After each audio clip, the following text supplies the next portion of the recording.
तो guys episode 5 crisis on the island 2 episode start होता है और हम एक पर्सन को देखते हैं जो कहता है उसने सभी से कह दिया है वो लीडर को मारने वहां आ रहा है। ये तो बहुत बड़ी बात है, चाहे फिर वो वर्ल्ड का नंबर 1 किलर क्यों ना हो। और मुझे लगता है ये सब उसका एक प्लान है ताकि सभी किलर्स उसके पीछे लग जाएं। पर वो ऐसा क्यों करेगा, और इसका जवाब मुझे यहाँ मिल सकता है। और हम देखते हैं वो पर्सन 7 के सैलून पर पहुंच जाता है। इसके बाद वो पर्सन 7 के सैलून में चेकिंग करने लगता है, जहां वो 7 की फोटोज को देखता है जो 7 ने अलमीरा में लगा रखी थी। उन फोटोज को देखकर वो कहता है अगर मैं उसे नहीं ढूंढ सकता तो वो यहाँ लौट कर वापस जरूर आएगा। अगले सीन में हम अंकल चैन को देखते हैं और वो पर्सन भी अंकल चैन के पास आ जाता है और उन्हें 7 के साथ वाली फोटो दिखाकर पूछता है क्या आप इस पर्सन को जानते हैं जो फोटो में है। अंकल चैन फोटो को देखकर कहते हैं तुम्हारा मतलब जो हैंडसम बंदा फोटो में है वो? हाँ मैं उसे जानता हूँ। वो पर्सन उनसे पूछता है तो क्या आप मुझे बता सकते हो मुझे वो कहाँ मिलेगा। अंकल चैन कहते हैं वो ठीक तुम्हारे सामने खड़ा है। वो पर्सन इधर उधर देखने लगता है। अंकल चैन कहते हैं लगता तुम पहचान नहीं पा रहे, शायद हो सकता है मेरा थोड़ा वजन बढ़ गया है इसलिए। वो पर्सन कहता है लगता है आप कुछ गलत समझ रहे हैं, मेरा मतलब था ये बंदा जो व्हाइट हुडी में है उससे। अंकल चैन कहते हैं हाँ तो ऐसे बोलो ना, वैसे मैंने 7 को काफी दिनों से नहीं देखा है, लगता है वो कहीं वेकेशन पर गया हुआ है। वो पर्सन कहता है तो क्या आप उसे कॉल कर सकते हैं, क्योंकि मैं उसका दूर का रिश्तेदार हूँ और बहुत दूर से आया हूँ, मेरा उससे बात करना ज़रूरी है। अंकल चैन कहते हैं अच्छा ऐसी बात है, वैसे तुम दिखने में भी कुछ कुछ उसके जैसे लगते हो। ये कहकर अंकल चैन 7 को कॉल करने लगते हैं। तभी हम 7 को देखते हैं और दाइवो उसे बचाकर वापस सुपर पावर कंट्री ले आया था, जहां आंट मेज 7 को हील करने की कोशिश कर रही थी। और अचानक से 7 का फोन बजता है।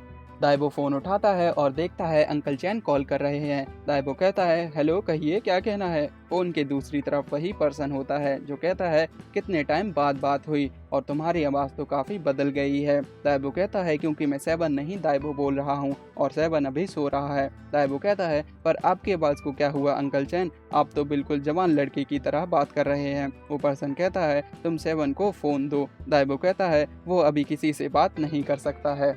वो पर्सन कहता है तो उसे बता दो व्हाइट फॉक्स उसका चिकन आइलैंड पर वेट कर रहा है। और यहाँ हमें पता चलता है इस पर्सन का नाम व्हाइट फॉक्स है जो कि एक शैडो किलर है। व्हाइट फॉक्स कहता है और अगर वो यहाँ नहीं आया तो मैं सबको, और तभी फ़ोन कट जाता है और फ़ोन से आवाज़ आती है आपका रिचार्ज ख़त्म हो गया है। और व्हाइट फॉक्स की बात अधूरी रह जाती है। ताइबो कहता है लगता है किसी ने अंकल चैन का फ़ोन चुरा लिया है। व्हाइट फॉक्स कहता है आपके फ़ोन में तो पैसे ही नहीं है अंकल। अंकल चैन कहते हैं ऐसा कैसे हो सकता है, लगता 7 दूसरी कंट्री में था, लॉन्ग डिस्टेंस कॉल की वजह से ऐसा हुआ। अंकल चैन गुस्से से कहते हैं तुम्हारी वजह से मेरे सारे रुपए खत्म हो गए और तुम्हें पता भी है रुपए कमाने में कितनी मेहनत लगती है, मुझे मेरे पैसे वापस करो अभी। ये सुनकर व्हाइट फॉक्स अपनी उंगली पर एनर्जी जनरेट करता है और तभी अंकल चैन नीचे गिर जाते हैं। व्हाइट फॉक्स कहता है ऐसा कैसे हो सकता है, मैंने तो अभी कुछ किया भी नहीं, क्या आप मुझे ब्लैकमेल कर रहे हैं। अंकल चैन चिल्लाते हुए कहते हैं मेरे किडनी स्टोन में वापस से दर्द होने लगा, मुझे डॉक्टर की ज़रूरत है।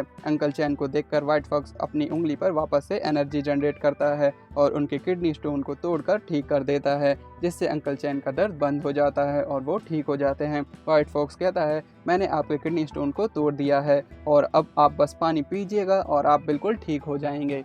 अंकल चैन कहते हैं तुम तो एक चमत्कारी डॉक्टर हो।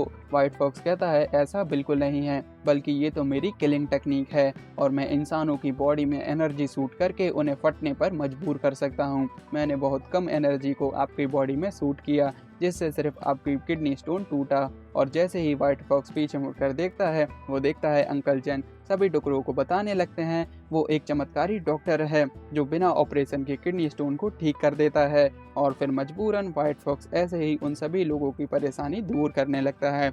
वहीं दूसरी तरफ आंट मेज 7 को हील करते वक्त कहती हैं घायल और फ्रैक्चर होने के अलावा भी 7 की बॉडी इंटरनली डैमेज है और तो और 7 की बॉडी में एक तरीके का पॉइजन भी है जो 7 की मेमोरी को डैमेज कर रहा है, इसीलिए मैं 7 को नहीं बचा सकती, उसे बचा पाना नामुमकिन है। ये सुनकर दाइवो चिढ़ जाता है और आंट मेज में थप्पड़ रख देता है और कहता है तेरा बहुत हुआ टकली औरत, तू हमेशा यही कहती है मैं कुछ नहीं कर सकती, वो तो हम हीलिंग पेस्ट ले आए इसीलिए कोला बच गई, वरना तू तो किसी काम की नहीं है। तभी पिंगन कहता है तुम इस तरह आंट मेज की बेइज्जती नहीं कर सकते, वरना तुम्हें सिटी से निकाल देंगे। आंट मेज कहती है मुझे भी इस नीले मुर्गे से लड़ने का टाइम नहीं है, क्योंकि अब तो ब्लैक जेड हीलिंग पेस्ट भी इसे नहीं बचा सकता। तभी भी हुआ सेवन के घाव को देखता है और कहता है क्योंकि सेवन पहले ही black jade healing paste use कर चुका है।